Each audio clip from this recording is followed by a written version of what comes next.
propuesta de trabajo es el artículo de Cardoso y Pérez Brignoli.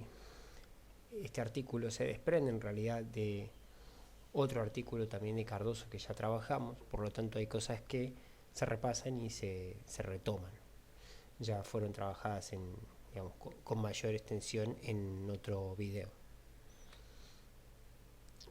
Bueno, ¿cuáles son las bases de la transición? En principio hay que partir de la idea de que por lo menos el siglo XVIII tiene un proceso profundo de atlantización de la economía. ¿Qué significa atlantizar la economía? Bueno, que el eje de la economía mundial empieza a ser el océano Atlántico y no necesariamente una articulación entre los diferentes océanos. De alguna manera, si pensamos el sistema colonial español, Lima, que es durante buen tiempo del proceso del sistema colonial español una de las ciudades más importantes, está mirando al Pacífico justamente, y parte de los circuitos pasan por el Pacífico. Parte de los intereses europeos es llegar a la India, los comercios con las especias. Entonces todavía el Atlántico no está consolidado.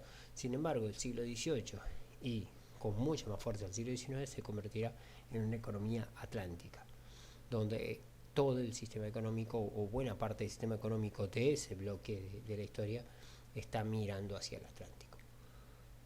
Uno de los ejes para que eso suceda es el proceso de la revolución industrial. La primera sociedad que no vive específicamente de la producción agropecuaria es Inglaterra, y básicamente porque vive de su producción industrial y de esa gran revolución que no solamente es una revolución en términos económicos, sino en términos técnicos, culturales, sociales y políticos. Aparejado a ello viene la independencia de Estados Unidos, o en particular de las 13 colonias, en 1776, que es una de las primeras colonias en independizarse, que en el contexto de la Revolución Industrial y de las guerras napoleónicas generadas luego de la Revolución Francesa, arman de alguna manera un escenario complejo para las independencias latinoamericanas. Ese escenario complejo tiene que ver con la efervescencia producida tanto por la independencia de Estados Unidos como por la Revolución Francesa, un cambio social, político y económico como la Revolución Industrial, pero además de eso las guerras napoleónicas que ponen también en una situación compleja todo este escenario, ya que de algún modo la Revolución Francesa y las guerras napoleónicas en principio se presentan como las exportadoras de la revolución y de ese nuevo régimen democratizado, pero en un momento determinado se convierten en guerras de conquista. Entonces genera una serie de sentimientos encontrados. Ese es el contexto en el que se dan las independencias latinoamericanas. ¿Cuál es el aporte de la revolución industrial? Básicamente lo que provoca es un cambio en el comercio internacional. Ese comercio internacional está ahora sí mucho más enfocado al intercambio de bienes manufacturados y no necesariamente de materias primas o de alimentos. Y América Latina en ese contexto se convierte en un gran consumidor de los textiles ingleses. Todo esto se puede permitir básicamente por una expansión naval muy fuerte, que no solamente tiene que ver con la producción de naves, sino con la innovación dentro del sistema de navegación como de las propias naves en sí. Pasar de barcos de gran calado, difíciles de maniobrar, a barcos de menor calado, de mejor maniobra, y si bien llevan menos carga, pueden regresar con mayor facilidad. Pueden además de eso reducir, y de hecho lo reducen, el índice de roturas, el índice de pérdidas e incluso de barcos hundidos. En el siglo XVIII en paralelo se está dando un auge americano que tiene que ver por lo menos con una serie de situaciones. Una de tantas ellas es la expansión demográfica, o sea, el siglo XVII y el siglo XVI. Significa una caída demográfica muy importante en la mezcla entre los efectos de la conquista, la sucesión de rebeliones contra esa conquista, la expansión de las enfermedades y el impacto de los trabajos sobre los conquistados, que genera una caída estrepitosa de la demografía a menos de la mitad de la población original. Sin embargo, el siglo XVIII muestra un proceso exactamente inverso, una expansión demográfica fuerte, y lo que también trae aparejada la posibilidad de un crecimiento comercial y un crecimiento productivo, que está vinculado también a la aparición de nuevas fuentes de extracción de metales preciosos, tanto como la posibilidad de la comercialización de algunos bienes de origen americano. Uno de los bienes, por ejemplo, de origen americano que empieza a instalarse es el tabaco, otro de ellos también es el chocolate. O sea, hay una serie de bienes netamente americanos que empiezan a ingresar con fuerza al mercado internacional, además de los cueros y de, obviamente, la capacidad productiva que tiene Latinoamérica para vender justamente carne o agricultura. Las reformas borbónicas y las reformas pombalinas, que son similares a las borbónicas, pero que se aplican en el territorio de las colonias portuguesas, apuntan básicamente a contener esta dinámica comercial y demográfica. ¿Para qué? Para que a esos estados imperiales no se les escape la posibilidad de recaudar todo lo que puedan, y que el contrabando ávido de obtener todas estas mercancías y de insertar mercancías textiles resultado de la revolución industrial puedan controlar ese proceso. Entonces, para algunos autores, esta situación se convierte en una segunda conquista. En paralelo se está dando un proceso de cambio social. ¿A qué apunta este proceso de cambio social? Básicamente a una estructura que implica ahora no producir para sí mismo, no producir para los territorios aledaños, no necesariamente producir para la provisión de la mina de plata, sino producir pensando en la vinculación con el mercado mundial. En este sentido, marca dos puntos bien concretos de ese proceso de vinculación. El primero, que desde la independencia hasta mediados del siglo XIX, lo que se ve es una libertad de comercio, es una apertura comercial y un ingreso de importaciones de esos productos fruto de la revolución industrial, y la esperada pérdida de metales preciosos, que son el bien de cambio para con estos medios. El punto B es la afluencia masiva de capitales, ¿sí?, después de mediados del siglo XIX. O sea, el primer bloque tiene que ver desde la independencia, dependiendo de cada país, hasta por lo menos 1840, 1850, 1860. Después de eso hay un proceso distinto, en el cual esta vinculación al mercado mundial tiene que ver con la afluencia de capitales. Esos capitales son resultado de la acumulación de capitales que produjo la primera revolución industrial.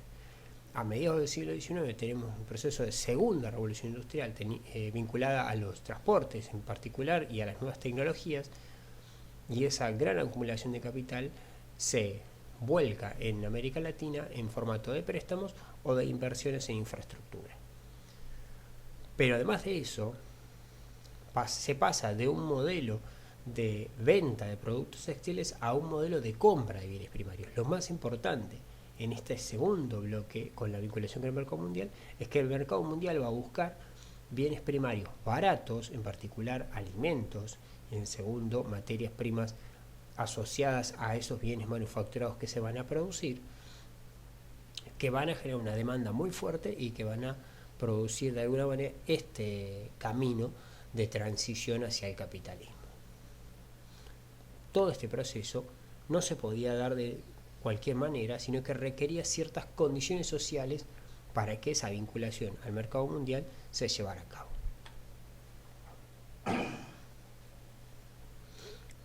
Una de las condiciones es la abolición de la esclavitud.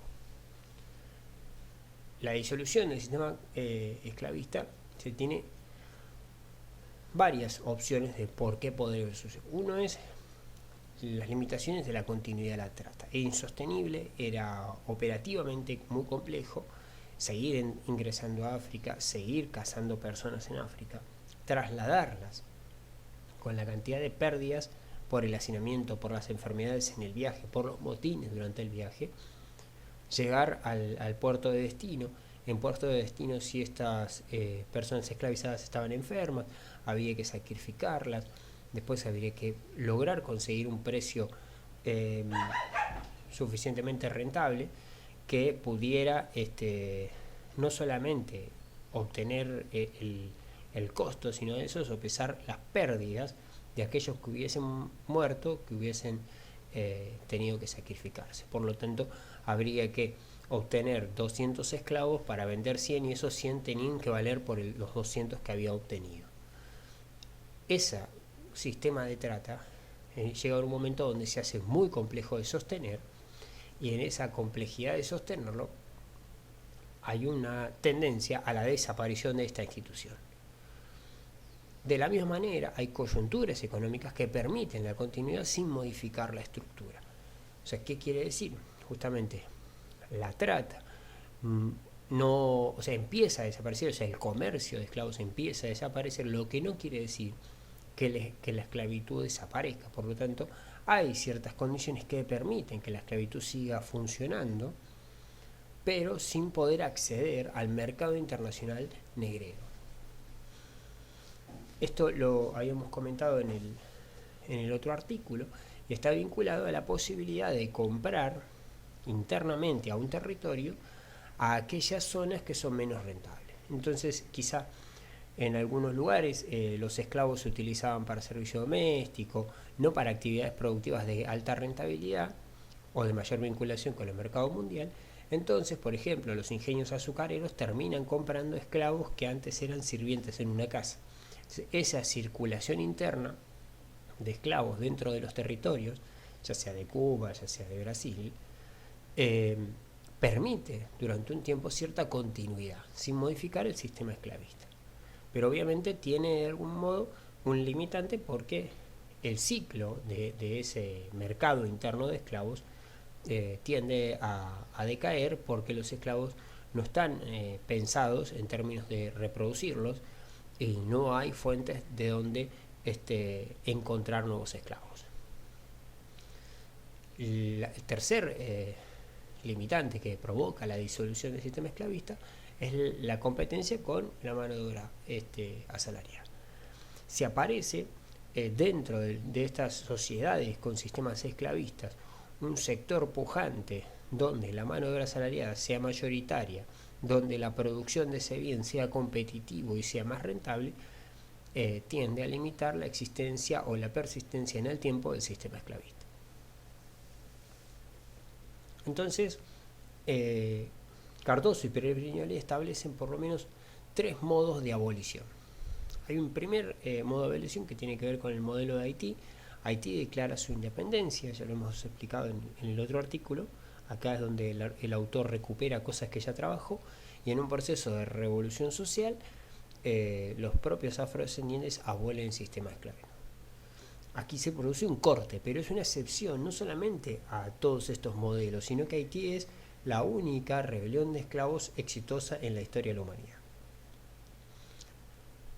La segunda opción es la del Caribe británico, francés y holandés, donde las Guyanas y las Antillas reciben la abolición por una orden imperial. Por lo tanto, la abolición no emerge de una rebelión, no emerge de un logro, de un derecho obtenido por los damnificados, sino que es un beneficio otorgado de manera gubernamental. Por lo tanto, los beneficios otorgados de manera gubernamental no tienen ni el asidero cultural, o sea, los sujetos no tienen impregnados las necesidades de ser libres, no han ganado su derecho a ser libres, por lo tanto, no entienden la necesidad o el cómo hacer uso de su libertad.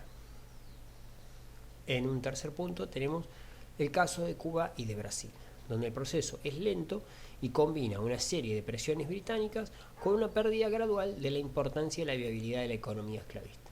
Como recién dábamos un ejemplo, la economía esclavista se puede sostener dentro del azúcar, pero por ejemplo la dinámica de los cafetales, la dinámica del algodón, de los sectores ganaderos, empieza a imponer un modo distinto de trabajo dentro de la economía brasileña y dentro de la economía cubana.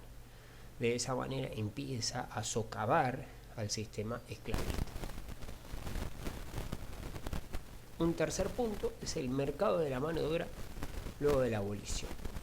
O sea, ¿qué es lo que sucede dentro del sistema esclavista? Bueno, una vez que se abole la esclavitud, el problema es el día después. La primera similitud que se sostiene en todos estos lugares es que la abolición de la esclavitud va aparejada de una expansión de la economía campesina. Eso significa que el esclavo al otro día no se convierte automáticamente en trabajador de una estancia, de una hacienda o de un terrateniente. Muchas veces se convierten en pequeños campesinos. Por lo tanto, hay una expansión de la economía campesina y no automáticamente un mercado de trabajo. Ya vamos a ver por qué no lo hay. La segunda similitud es que la esclavitud no se dio lugar al trabajo asalariado. ¿Por qué? Porque justamente hay sistemas de economía campesina que no son trabajo asalariado y emergieron sistemas de dependencia. Acá está justamente la otra cuestión. ¿Qué son sistemas de dependencia? En virtud de que los esclavos no se liberaron a sí mismos, sino que fue por orden o por una negociación de las élites, por las presiones británicas, por la poca rentabilidad del sistema, los fueron liberando poco a poco, lo que se genera es una serie de dependencias. O sea, el amo bueno que libera al esclavo pone en deuda al esclavo por la libertad que le acaba de regalar. Entonces, en esa deuda, el esclavo se siente en una estructura que se conoce como paternalismo. Entonces se convierte casi en un cliente del terrateniente. Eso libera por una parte al terrateniente de la obligación de mantenerlo, de la obligación de darle de comer, y que en una parcela de campesina, a veces en mediería, ¿sí?, en aparcería, o sea, se le entrega la tierra y debe producir y dar la mitad de la producción al amo, al antiguo amo, o sea, al propietario de la tierra. Entonces el esclavo se siente que ahora es libre, encima le dieron tierras, y por lo tanto va a trabajar luego en la estancia, en la propiedad del latifundista, del antiguo amo, casi por un sueldo ínfimo, casi sin cobrar, porque lo siente como una devolución de lealtad en base a la bondad de ese amo que le dio la libertad y un pedazo de tierra para vivir ahora de manera libre. En esto es donde se van estructurando lo que se conoce como sistemas de dependencia. Esto es un solo ejemplo, hay varios sistemas de dependencia que se van armando, pero este es uno de los más clásicos. El punto 3, otra similitud, que salvo en la abolición en Haití, la abolición no surge de los esclavos. Entonces la mayoría de todas las liberaciones de esclavos son liberaciones pactadas tanto por las élites, con el mercado mundial, o por una orden imperial. Por lo tanto, los esclavos no han incorporado la conciencia de su libertad. Las diferencias es el grado de mayor o menor presencia que tiene el mercado de mano de obra y de libertos, ¿sí?, o sea, de antiguos esclavos, en esta sociedad. Es una gran diferencia que conservan. O sea, conservan tres similitudes y una gran diferencia, que es la presencia mayor o menor de mano de obra y de libertos.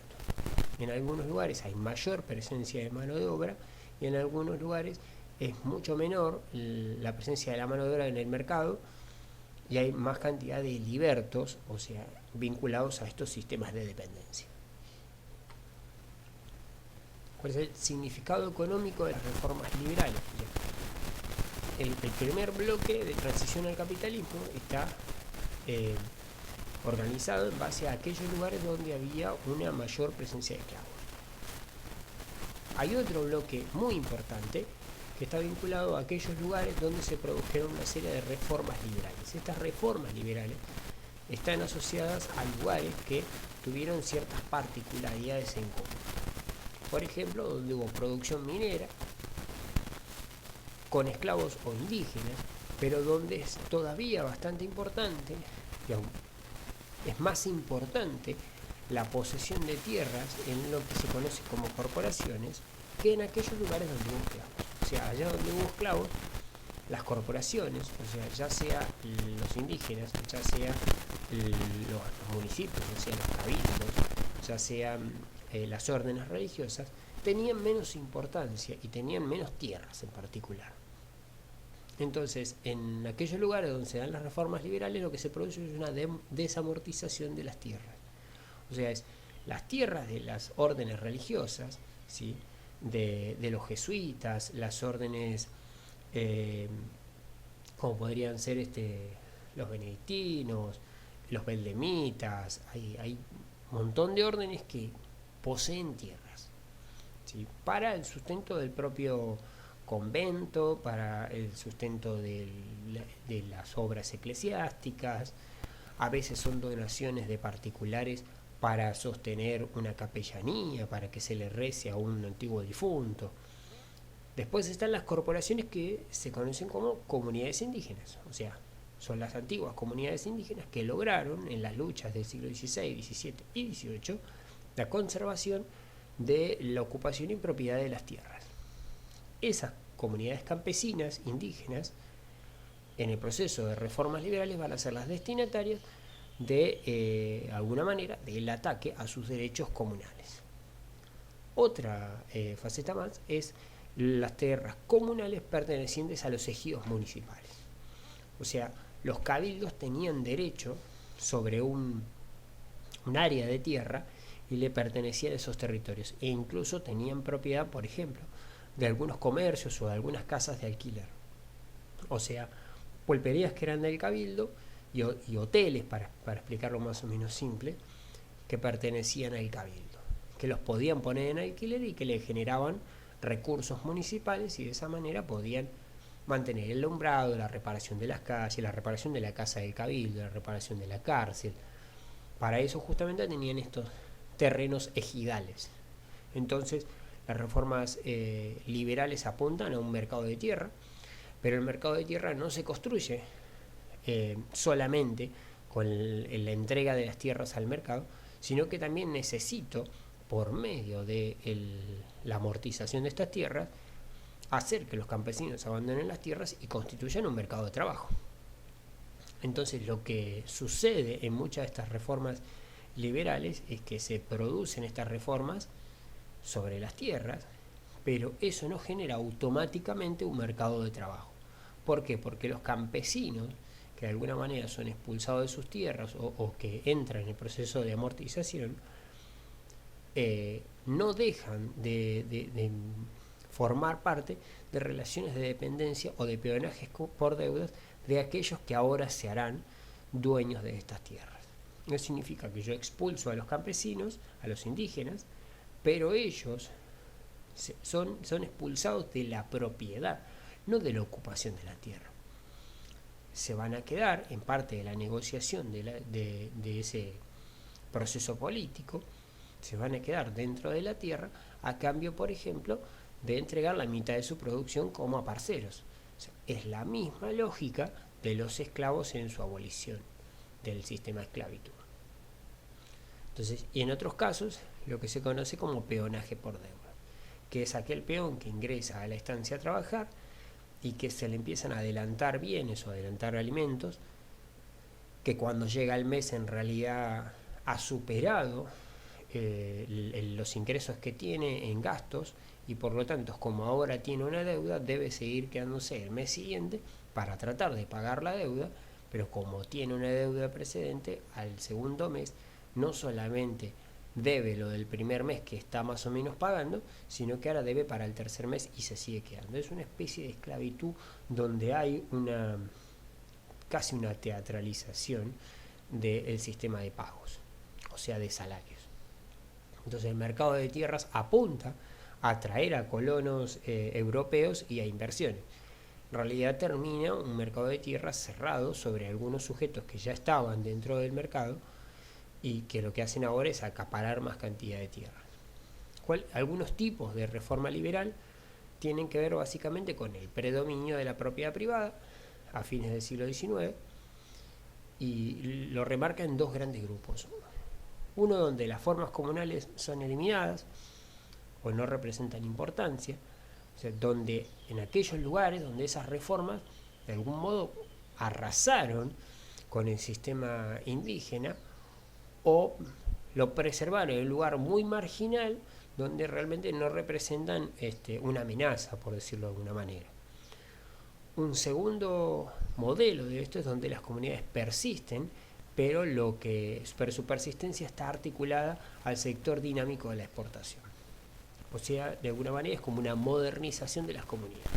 Las comunidades, en vez de pensarse para la autosubsistencia, empiezan a pensarse para vender al sector más dinámico de la exportación, ya sea como proveedores de alimentos para aquellos que trabajan o como proveedores del bien que es exportable.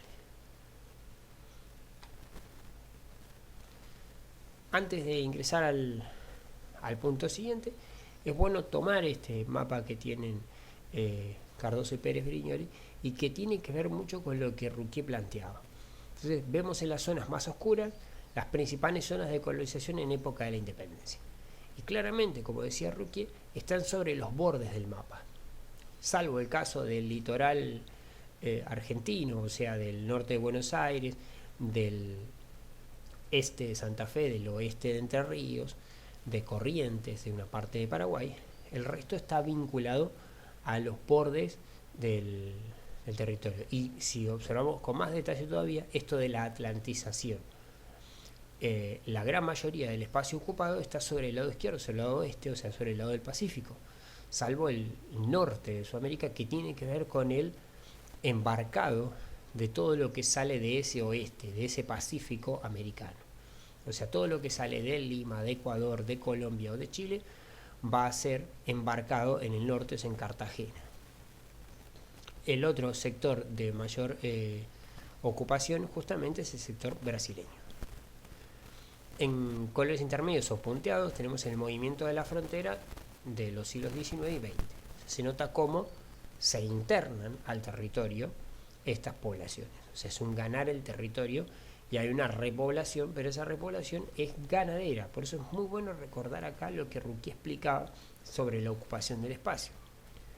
Y en un sector en manchas blancas, directamente los territorios casi despoblados. Entonces, este punto es sobre la colonización de áreas vacías, justamente. Es aquello que estaba punteado, el color intermedio. O sea, al principio del proceso estamos en las zonas oscuras, ¿sí?, donde hay una ocupación, y vamos a ir hacia el lugar punteado, hacia el color intermedio. Esos tipos básicos de colonización tienen que ver con Argentina y el área pampeana, el sistema de lanar, vacunos y cereal. Los repaso para que más o menos tengamos una idea. La producción del Virreinato del Río de la Plata es sacar la plata que viene de Potosí, o sea, del sur boliviano, del hoy sur boliviano, en esa época del norte del Virreinato del Río de la Plata, sale por Buenos Aires. De los productos salidos por el puerto, el 95% es plata, el 5% son cueros. Por lo tanto, la exportación más importante del puerto de Buenos Aires es el cuero. El resto es un bien que no obtiene nada a cambio, o sea, la plata sale solamente. No es un producto que sale a cambio de otro. En pocas palabras, el único producto que genera ganancias en ese marco es justamente el cuero, porque el cuero sale y se recibe dinero a cambio. Eso hasta por lo menos 1820. En 1820 se produce lo que se conoce como la expansión ganadera.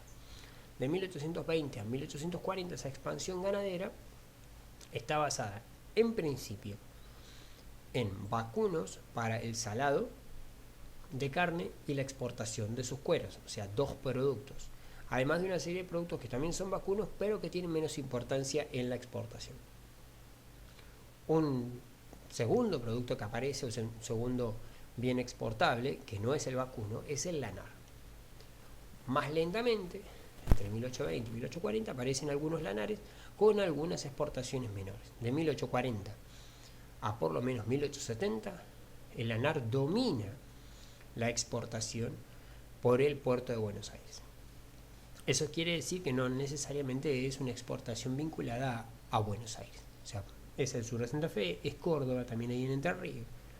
O sea, la expansión de la producción de ovejas hace también al cambio de razas en las ovejas, o sea, del merino a los Lincoln, o sea, hay varias razas que se van utilizando buscando mejor lana, en principio, y luego cuando también se exporta en términos de carne, búsqueda de una raza que tenga un buen vellón y además de eso una calidad de carne significativa para poder exportarlo en los dos términos, como un producto de lana, como un producto de carne.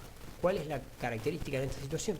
Hasta aquí no tenemos enfriado de carne, por lo tanto esos animales van en pie.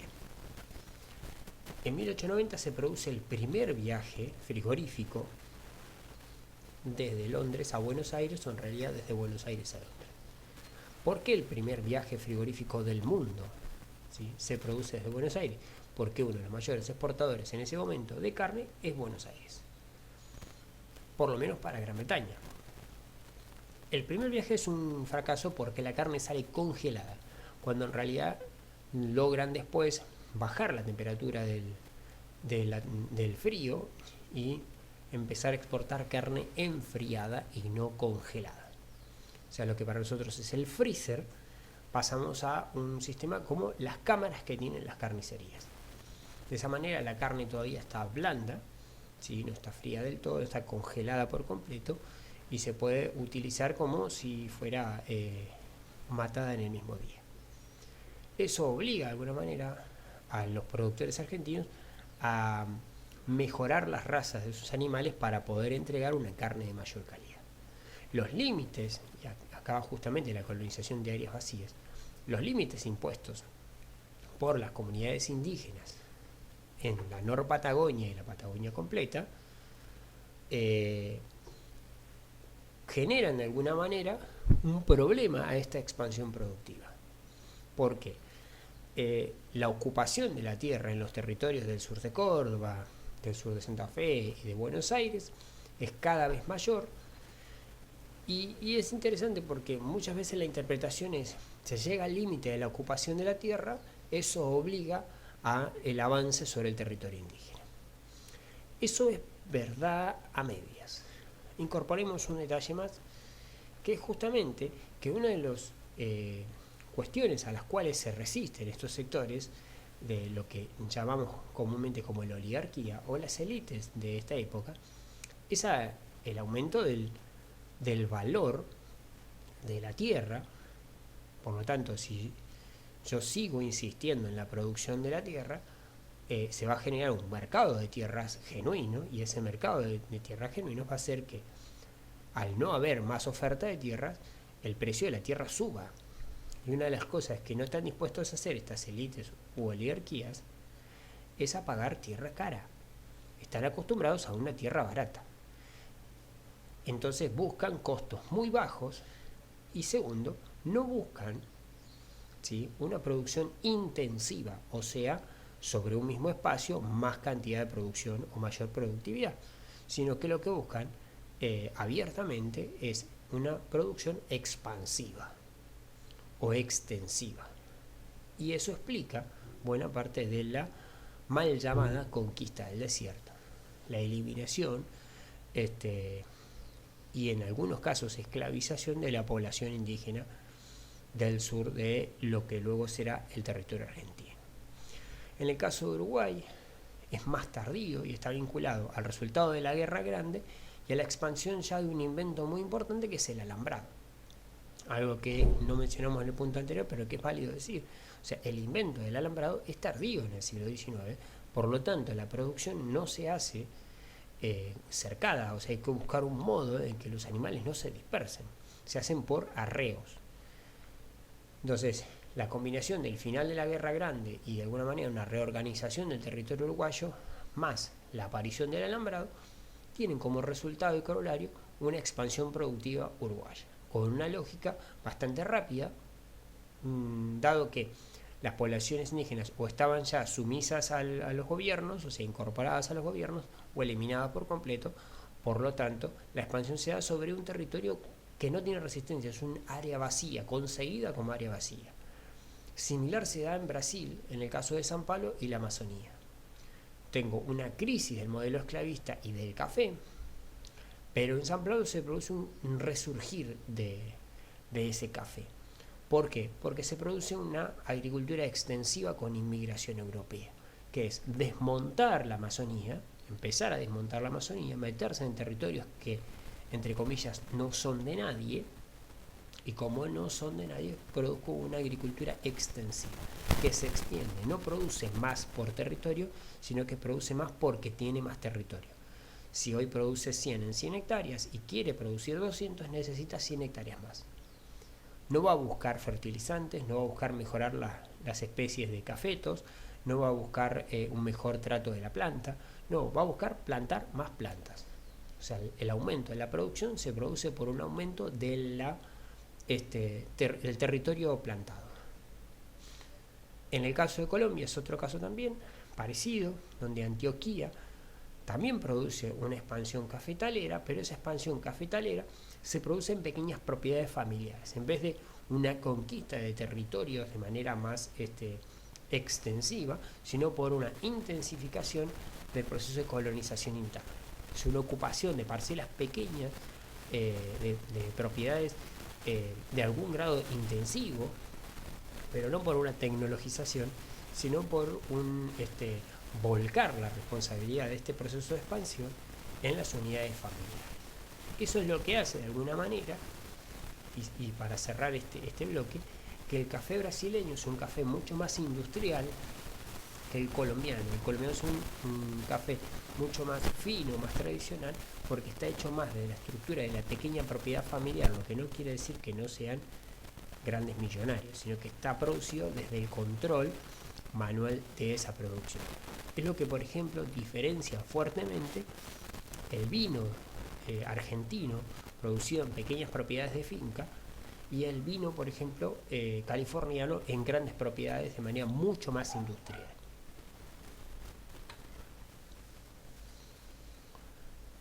Nos queda la opción de la ocupación extranjera y las economías de enclave. Muy interesante porque los autores no le dan una elaboración más compleja como en los casos anteriores, obviamente porque los autores son interesados en el caso brasileño, pero este es uno de los conceptos que mayor trascendencia tuvieron de la propuesta, lo que no quiere decir que los otros no lo hayan tenido, pero la economía de enclave es muy importante en cuanto a categoría que se utiliza muchísimo. De hecho se usa para otras cosas que no son económicas, por ejemplo una política de enclave. El autor trabaja una serie de puntos de cómo se dan estas economías de enclave. En particular, por ejemplo, el caso de Puerto Rico, donde luego del proceso de independencia, de alguna manera desmantelamiento final del Imperio Español, España cede a Estados Unidos el territorio de Puerto Rico. Automáticamente Puerto Rico se convierte en un productor de azúcar, por intención y por necesidad de Estados Unidos.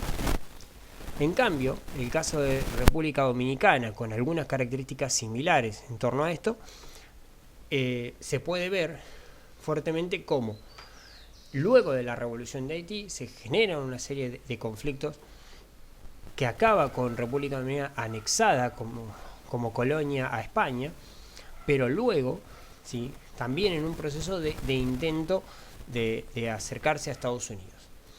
¿De dónde viene esa cercanía? Justamente con la expansión azucarera.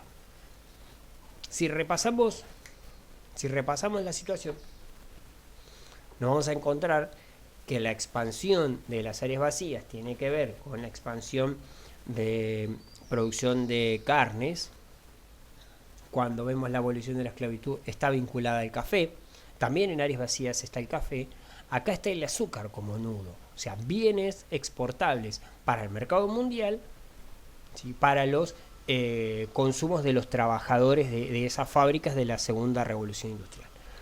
Bien, regresemos. Entonces, esa expansión azucarera monoproductora de República Dominicana no solamente lo acerca mucho como proveedor de Estados Unidos, sino que también estrecha los lazos hasta el punto de la ocupación entre 1916 y 1924.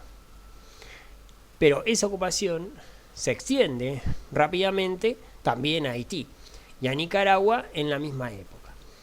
¿Qué es lo que busca supuestamente Estados Unidos? Es una etapa de colonialismo norteamericano que tiene una serie de resistencias muy fuertes, en el caso de Argentina, y que da origen tempranamente, en el caso americano, a lo que luego va a ser la OEA, o sea, la Organización de Estados Americanos. Y en esta OEA, la opción en su carta fundacional de que las decisiones en el continente se toman de manera unánime. O sea, con la sola oposición de un país, esa resolución no se toma. Además de eso, declara soberanos a todos los países y declara injustificada la injerencia de cualquier país sobre el resto. Eso básicamente no es por la posibilidad de que Nicaragua invadiera El Salvador, sino básicamente para evitar la incidencia de Estados Unidos en este contexto de expansión constante de Estados Unidos y de la búsqueda de construir su propio imperialismo local en el continente, bajo el discurso de el hermano mayor. Justamente los efectos que produce Estados Unidos en este momento es una reorganización de esas finanzas de esos países, facilitar las inversiones obviamente de empresas norteamericanas o de imperialistas con intenciones de hacer rapiña, otra explicación no tiene, y lo que proporciona fuertemente es una fuerza militar. Muchas veces el retiro de las tropas estadounidenses de estos territorios lo que tiene es como resultado dictaduras títeres que le obedecen. El caso más concreto, sin ocupación, es el de Cuba, donde la independencia de Cuba se logra por un pacto, o sea, el proceso de independencia de Cuba inicia con el choque entre Cuba y España, pero en un momento determinado la intervención de Estados Unidos como una especie de tercero y por la cercanía de Cuba al territorio estadounidense negocia la independencia de Estados Unidos y se firma sin Cuba presente. ¿Qué situación tiene esa independencia cubana? Tiene justamente algo que se llama la enmienda Platt. La enmienda Platt le prohíbe a Cuba tener fuerzas militares. Justamente en un perfil muy parecido. Costa Rica también firma un convenio similar donde Costa Rica hoy por hoy no tiene tropas militares y es Estados Unidos el que la protege. Es un país independiente, pero no tiene fuerzas militares. En el caso cubano es similar. ¿Y cómo resuelve eso Estados Unidos? No tienen tropas militares y la gobiernan gobernantes títeres. El ejemplo más concreto de ese formato de lo que se conoció como repúblicas bananeras, con dictadores bananeros, es Batista en Cuba, que terminó obviamente en el proceso de la revolución de Fidel Castro, Che Guevara, que todos conocemos en Cuba. Y que en origen no es una revolución socialista, es una revolución nacionalista de liberación. Busca liberar de esa dependencia de Estados Unidos y de esa justamente dictadura bananera dependentista que tiene Cuba en ese momento. Para que podamos entender cómo funcionan estas economías de enclaves. Son enclaves productivos que lo que hacen es convertir a un territorio en monoproductor de un bien. En este caso, el azúcar. Como es el caso también de Cuba, por eso justamente el ejemplo.